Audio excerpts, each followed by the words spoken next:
we are ready for our Game of the Week presented by IHOP. That's where we begin today, as we always do. Yum. And this week, it's the Chiefs and Broncos, once dubbed the no-fly zone. That Broncos secondary no longer flying high after allowing Derek Carr to complete 91% of his passes in Week 2 and Joe Flacco to throw for near 300 last week.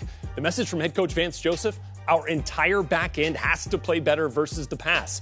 Well, maybe not the best time then to welcome the league's most lethal big play pass game to town. After setting a record for the most TD passes through the first 3 weeks, Patrick Mahomes, the Chiefs QB, would need just 4 more versus Denver to set the record for the first month of the season. And check out the numbers for Mahomes. That 137.4 passer rating, yet tops in the league.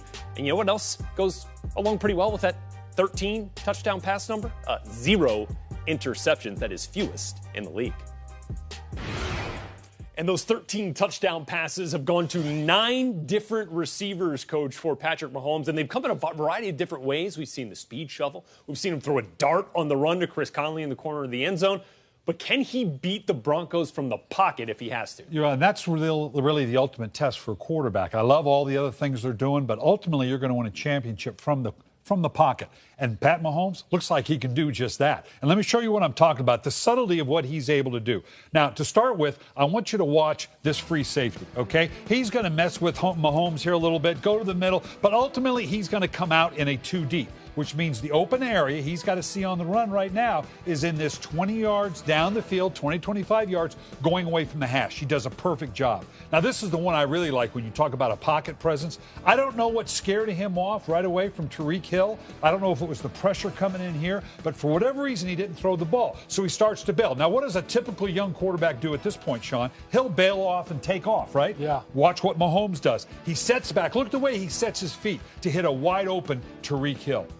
Now, this one's really subtle, and this is what I really like. You're going to see against the Pittsburgh Steelers. Now, I want you to watch as he gets back to the top. Again, I want you to watch this safety right up in here, the way he climbs down to take the tight end route. But look what Mahomes does. He sees that, and I want you to watch where he puts this ball. He puts it on the back hip to save his tight end from getting beat up by the safety. So it's those subtle kind of moves, that subtle kind of reading from the pocket that I think is differentiating him from a lot of other young quarterbacks. And that list you talked about, when the number 2 and 3 guys on the all-time list is Peyton Manning and Tom Brady, that's a pretty good group. You're doing something right. I'm not surprised by the touchdowns because Andy Reid's offense, he does a great job, especially early on in the season.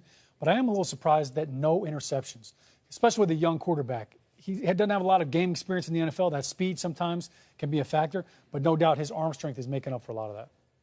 Yeah, and so what are they going to do? What do the Broncos do? Well, you got to get pressure on them. And more importantly, you got to get pressure on them with a 4-man rush. You bring that 5th, 6th guy with all the talent they have, with Kelsey and Hill, it's going to kill you. So let's take a the Chiefs have done a good job with the pocket and with the pass play. Let's look right here against another pretty good quarterback in Russell Wilson. And what I want you to watch here is I want you to watch the discipline of the defensive ends as they come in. They stay upfield. If you're going to run, you got to step up into the pocket. You can see that's going to happen. But now Von Miller, he comes collapsing in. Big hit on Russell Wilson. Now, here's a nice subtle one as well you're going to see. What are you going to do? I'm going to show you a 6-man front. That means your protection schemes are going to get gobbled up. You anticipate not having any one-on-one matchup. But what happens? They come out of it, and they end up with just a 4-man rush. And what do? They do a good job of keeping upfield. They make them turn back into it, and there you get another sack.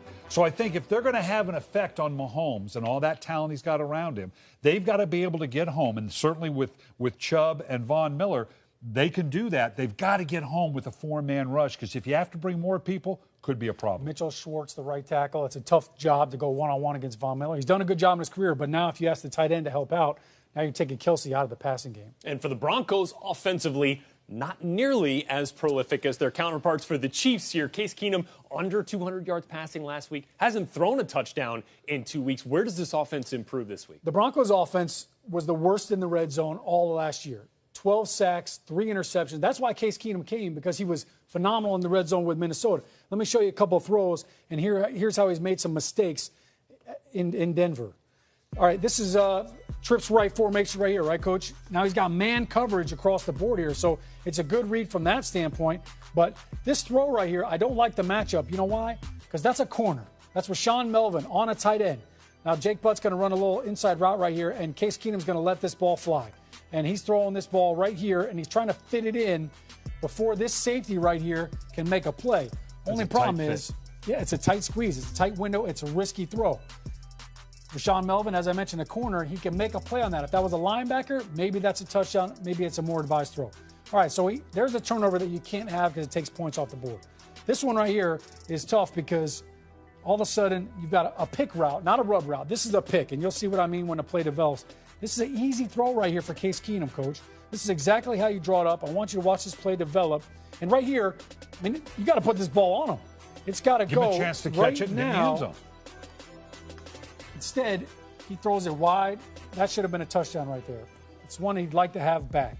Now, for Case Keenum, you got to take care of the football. You can't throw those interceptions. You can't miss the easy throws if you want to keep up with Mahomes.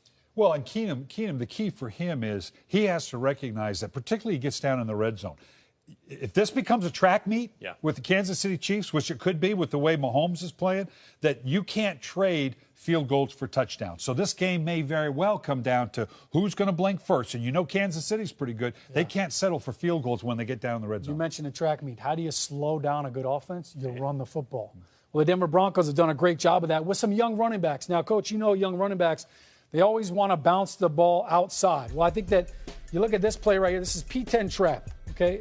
They're going to pull this guard right here and block this 3 technique, and both the guard and the tackle are going to get up on the second level. Now, a lot of young running backs will try to bounce a play, but look at this run right here, and I want you to just watch right here. Phillip Lindsay, just take this little A gap right here and make a big run. That's not easy for young running backs to see. They always want to bounce it. This is a single back power play, and what you're going to get is you're going to get a double team at the point of attack right here.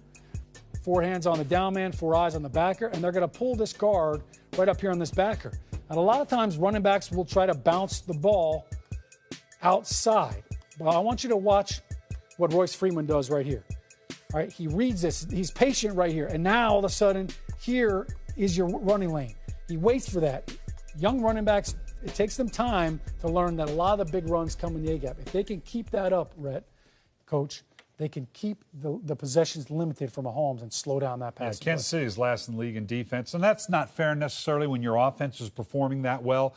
Everybody comes in and has to throw a lot to keep up. There's a bunch of chump change. But I think the Kansas City defense is vulnerable, particularly in the physical game that you're talking about. Third best run game in the league for the Broncos. It's kind of been their saving grace since Keenum's passer rating, 27 points lower than it was a year ago with the Vikings.